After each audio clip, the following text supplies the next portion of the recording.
The blue zones are areas of the world where they have a higher percentage of people living to be over 100. And researchers have studied these areas trying to figure out what are these people doing right that maybe we can add to our lifestyle to emulate so we too can live a really long, healthy life. Um, I'm interested in extending my lifespan. I want to live to be over 100, but I also want to extend my health span, the number of years that I am alive and thriving and healthy.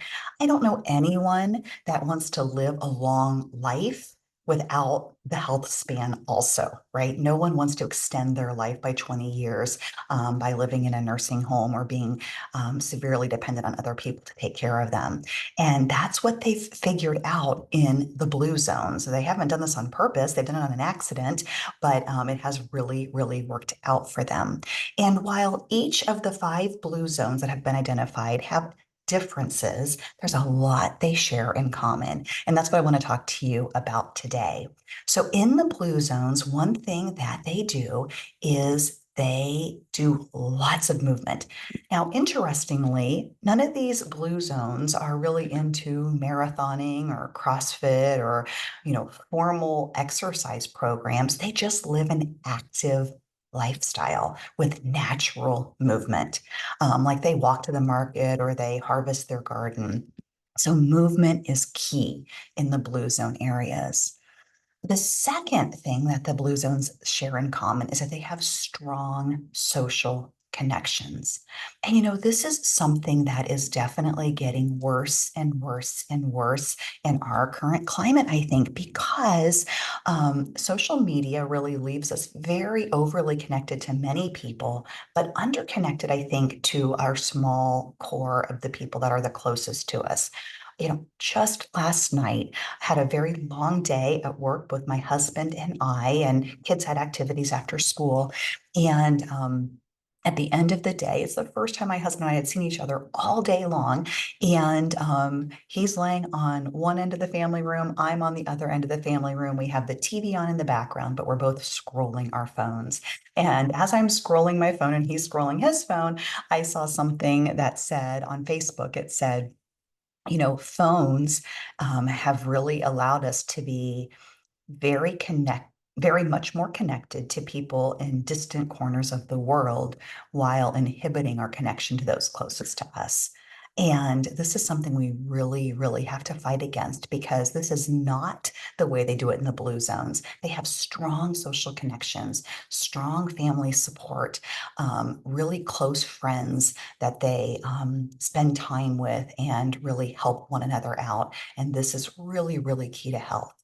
Now, the third thing that the blue zones share in common is that they have healthy ways to cope with stress. Some of this is with those strong social connections. When you feel like you have a tribe of people that you can go to at any time, this does help with stress. But they're also very mindful. They practice meditation and they really, really attempt to find joy in just the everyday activities. And I'll tell you what, stress leads to disease.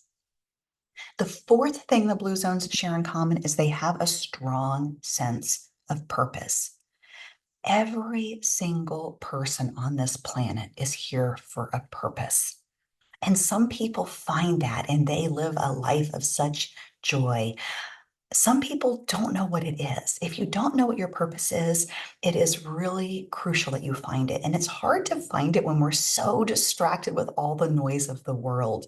I think I found my purpose by being quiet and journaling and dumping all the junk out of my brain and then kind of getting to what was really, really true for me and listening to where God's trying to direct my life, really.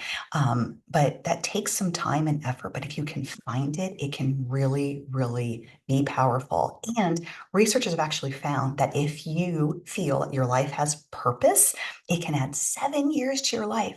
Now, purpose doesn't have to be with your job. It can be with your job. It can be with your family. It can be through religion or other community groups. But finding a sense of purpose is really important for optimal health. And then, of course, number five is a healthy, nutrient dense diet. Um, Nutrition's a little bit different in each of the blue zones, but they do share in common that they all eat plenty of plants, so lots of fruits and vegetables. And then when it comes to animal protein, it's quality over quantity. So the protein that they're eating is more local and free range and wild caught. And then they just eat a very limited amount of processed foods. Interestingly, only one of the five blue zones abstains from alcohol. So you can enjoy alcohol in moderation and still be really, really healthy. So I hope this is helpful. If you want to know more about blue zones, there is an amazing book called The Blue Zones, and there is a document on Netflix right now called Live to Be 100 Secrets of the Blue Zones that I watched that I thought was really, really powerful too. You know, in functional medicine, we do all these fancy labs and supplements, and I think that's all amazing, and I do all of that too. But it really isn't helpful to do all of that stuff and to neglect these key factors, which are really crucial to optimal health and wellness. Have an amazing day.